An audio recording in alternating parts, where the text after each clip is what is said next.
Crime briefs చూద్దాం. అదుపు చేసేందుకు టీటీడీ చేస్తున్న ఎత్తులకు పై ఎత్తులు వేస్తున్నారు కొందరు కేటుగాళ్లు. తిరుమలలో శ్రీవారి లడ్డూల టోకన్లను బ్లాక్ లో అమ్ముతూ 19 మంది దళారులు విజిలెన్స్ అధికారులకు పట్టుపడ్డారు. భక్తుల్లాగా కంపార్ట్మెంట్ లో ప్రవేశించి అదనపు లడ్డూ టోకన్లు తీసుకుని బ్లాక్ లో విక్రయిస్తున్నారు ఈ కేటుగాళ్లు. దీన్ని గమనించిన విజిలెన్స్ అధికారులు ఆ ముఠాను అదుపులోకి తీసుకున్నారు. శ్రీవారి సేవా టికెట్లు ఇప్పిస్తామని కూడా భక్తులకు ఈ గ్యాంగ్ టోకరా వేస్తోందని తెలిపారు పోలీసులు. అనుమానాస్పదంగా ఏరే వాళ్ళ యాత్రికులతో మాట్లాడుతున్నారు. వాళ్ళ దగ్గర నిన్న టోకన్ ఉంది. మేము అనుమానంగా వాళ్ళ దగ్గర వేగంగా వాళ్ళు పరిగెత్తపోయి బాత్రూంలో దాక్కున్నారు.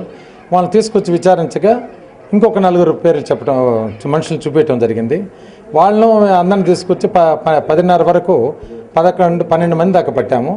పోలీసులు పట్టుకున్నారన్న భయంతో ఓ స్నాచర్ బంగారాన్ని మింగేశాడు. సికింద్రాబాద్ లో సీతాఫల్ మండి రైల్వే స్టేషన్ దగ్గర ఓ మహిళ మెడలోంచి 4 తులాల బంగారాన్ని కాజేసి అక్కడి నుంచి పరారయ్యాడు. ఆ సమయంలో గస్తీ తిరుగుతున్న పోలీసులకు అనుమానాస్పదంగా కనిపించాడు. దీంతో అతన్ని అదుపులోకి తీసుకున్నారు. పోలీసులకు దొరికిపోయిన భయంతో స్నాచర్ ఏకంగా 4 తులాల బంగారాన్ని మింగేశాడు. అప్రమత్తమైన పోలీసులు అతన్ని గాంధీ ఆసుపత్రికి తరలించారు. డాక్టర్ నిర్లక్ష్యం వల్లే పసికందు ప్రాణాలు కోల్పోయిందని కరీంనగర్లోని స్టార్ ఆసుపత్రి ముందు ఆందోళనకు దిగారు చిన్నారి బంధువులు. ఆదిలాబాద్ జిల్లా నమ్మనూరుకు చెందిన ఓ చిన్నారి శ్వాసకోశ వ్యాధితో బాధపడుతోంది. మంచిర్యాలలోని చిన్నపిల్లల ఆసుపత్రిలో చేర్పించారు తల్లిదండ్రులు. అయితే సరైన సదుపాయాలు లేకపోవడంతో కరీంనగర్లోని స్టార్ ఆసుపత్రికి రిఫర్ చేశారు. 8 రోజులు వైద్యం చేసిన అనంతరం బాబు మరణించాడని తెలిపారు. దీంతో వైద్యులు చిన్నారి పట్ల నిర్లక్ష్యంగా వ్యవహరించారని, అందువల్లే బాబు చనిపోయాడని ఆరోపిస్తూ ఆసుపత్రి ఎదుట ఆందోళనకు దిగారు. బాధ్యులైన వారిని కఠినంగా శిక్షించాలని డిమాండ్ చేశారు. చెప్పినోళ్ళు కనీసం మాకు చెప్పకుండానే రాత్రి 1:30కు చనిపోయిందని మళ్ళీ వాళ్ళే చెప్పారు సార్. డాక్టర్లు చెప్పారు. అంటే కేవలం ఏంటంటే డబ్బుల కోసమే వీళ్ళు ట్రీట్మెంట్ చేసి తప్ప పేషెంట్ కండిషన్ కోసం చూడలేదు సార్.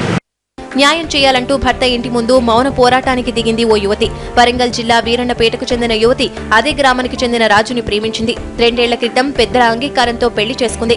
కొన్నాళ్లు వీరి కాపురం సజావుగానే సాగింది. అయితే ఇటీవల అదనపు కట్నం తీసుకురావాలని అత్తవారి ఇంట్లో వేధింపులు ఎక్కువయ్యాయి. భరించలేని ఆ యువతి పుట్టింటికి వెళ్లింది. ఇదే అదునుగా భావించిన రాజు తల్లిదండ్రులు కుమారునికి మరో పెళ్లి చేయాలని చూస్తున్నారు. ఈ విషయాన్ని తెలుసుకున్న యువతి న్యాయం చేయాలంటూ భర్త ఇంటి ముందే మౌన పోరాటం చేస్తోంది. కుల ధృవీకరణ పత్రం ఇవ్వటానికి లంచం తీసుకుంటూ ఏసీబీ వలలో పడ్డాడు ఓ వీఆర్ఓ. తిరుపతి అర్బన్ రెవెన్యూ కార్యాలయంలో ఆదిలక్ష్మి వీఆర్ఓ మల్లికార్జున్ అనే వ్యక్తికి కుల ధృవీకరణ సర్టిఫికేట్ ఇవ్వటానికి 2,000 లంచం డిమాండ్ చేసింది. తాను ఇవ్వలేనని చెప్పినా ఇస్తేనే సర్టిఫికేట్ మంజూరవుతుందని తేల్చి చెప్పింది. దీంతో మల్లికార్జున ఏసీబీని ఆశ్రయించారు. పథకం ప్రకారం 2,000 లంచం ఇస్తూ ఏసీబీ అధికారులకు పట్టించారు.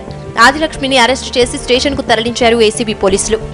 పంపించినప్పుడు ఆవిడ డబ్బులు తెచ్చావా, లంచం డబ్బులు అని అడిగి తీసుకున్న తర్వాత అతను మాకు చెప్పిన సమాచారం మీదకు వెళ్ళి ఏసీబీ వాళ్ళందరం వెళ్ళి రెడీ హ్యాండెడ్గా పట్టుకోవడం జరిగింది. ఇన్వెస్టిగేషన్ నడుస్తాం. ఇది వాళ్ళ బి అలర్ట్. చూస్తూనే ఉండండి.